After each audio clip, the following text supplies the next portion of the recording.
Ikhwan muslimin, pemirsa Hikmah Ramadan Ratono TV rahimakumullah. Kita lanjutkan. Imam Abu Hanifah yang meninggal di petang harinya, subuh hari lahir Imam Muhammad bin Idris Asy-Syafi'i. Dua penghulu mazhab ini punya sikap yang berbeda dalam beragama.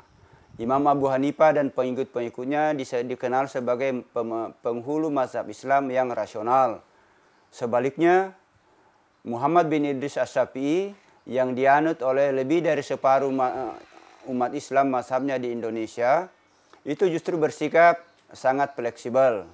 Keduanya tidak pernah bertemu, keduanya tidak sezaman.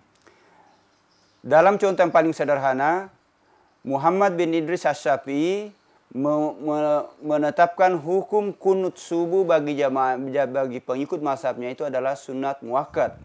Sementara Imam Abu Hanifah mengatakan sunut setiap salat subuh itu tidak perlu.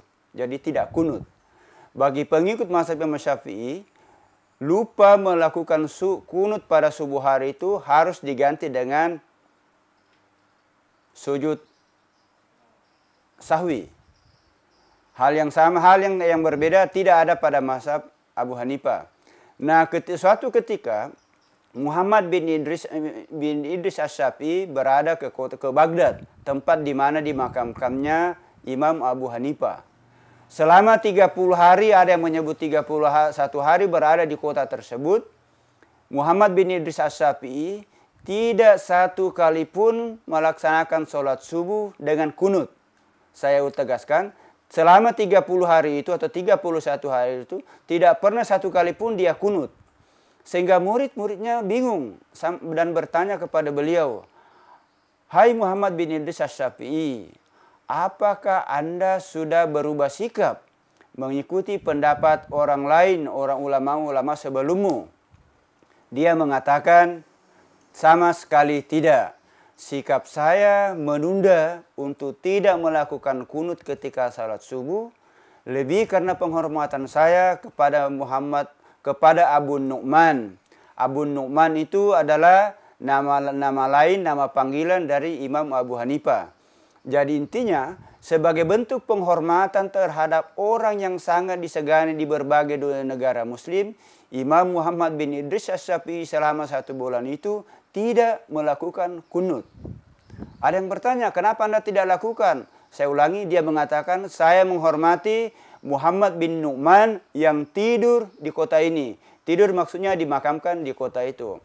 Hadirin rahimakumullah. Selanjutnya, itu adalah ulama-ulama yang terjadi pada abad pertengahan. Bagaimana dengan ulama-ulama yang modern yang terjadi sekarang ini? Kita kembali misalnya kepada dua tokoh Indonesia yang sangat dihormati oleh masing-masing dua pengikut organisasi sosial keagamaan yang berbeda.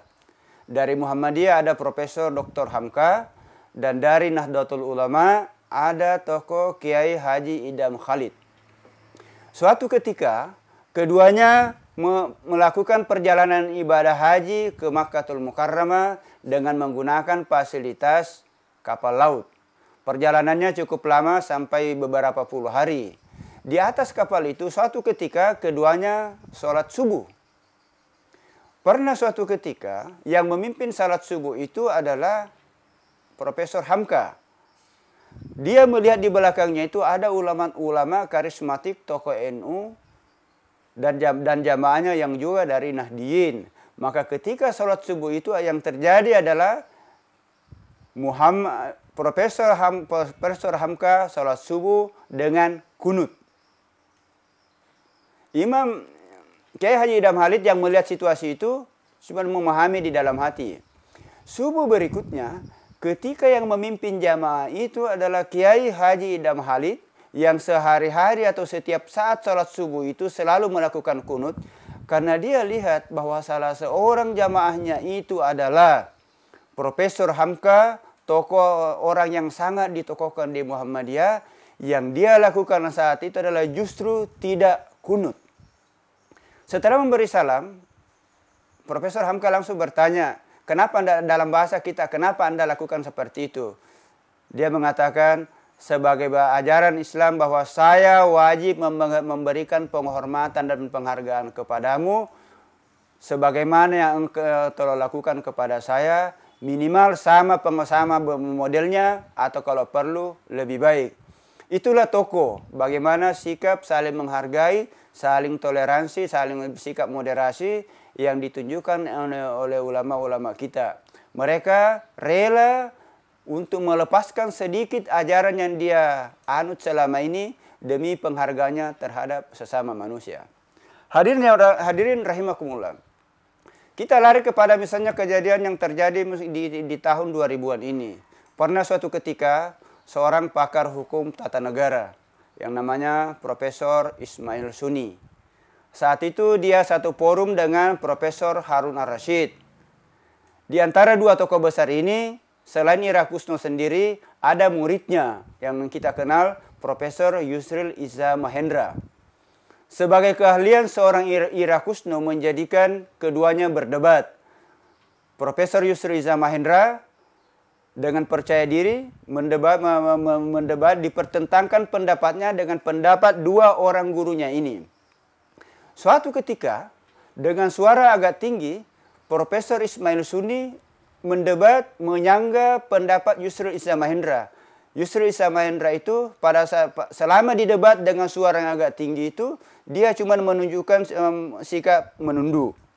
Setelah Ismail Sunni menyelesaikan pembicaraannya, Ira Kusno mempersilahkan dia bicara. Tapi apa yang dia lakukan? Yang pertama dia lakukan adalah berbalik ke arah Profesor Ismail Sunni, mengambil tangannya, mencium tangannya, kemudian bertanya, izinkan saya ini Prof, saya ingin menjawab. Ketika dipersilakan oleh presenter, dia mengatakan, silakan Anda menjawab. Dia mengatakan, saya tidak akan menjawab lagi, beliau ini, yang dua orang ini adalah guru saya. Saya sangat menghormati guru saya. Itulah contoh betapa pakar kita, ulama-ulama kita masa kini menunjukkan sikap saling menghargai. Yang terbaru misalnya, belum cukup setahun, di salah satu acara salah satu stasiun televisi swasta nasional, seorang tokoh yang sudah siap dihadirkan di forum itu, yang punya sikap berbeda dengan tokoh lainnya, walaupun mereka sama-sama berlatar belakang organisasi sosial keagamaan yang sama. Keduanya bersikap kontras, yang satu ke utara, yang lainnya ke selatan. Pelaksana acara di televisi swasta itu ingin menghadirkan keduanya. Tokoh yang pertama itu yang lebih muda itu sudah hadir terlebih dahulu di studio. Dia sudah dalam perjalanan, bahkan menurut keterangan yang lain, dia sudah ada di parkir. Ketika ditanya, dipersilakan, dia mengatakan, saya mohon maaf, saya merasa lebih baik bila saya tidak hadir. Ditanya, kenapa Anda tidak hadir? Dia mengatakan, Anda sudah tahu, rakyat Indonesia sudah tahu bahwa saya dengan beliau itu berbeda pendapat. Saya tidak ingin mempertontonkan sikap perbedaan pendapat saya kepada seluruh rakyat Indonesia. Biarlah rakyat Indonesia memahami ini bahwa kami ini adalah dua-dua tokoh yang layak menjadi panutan.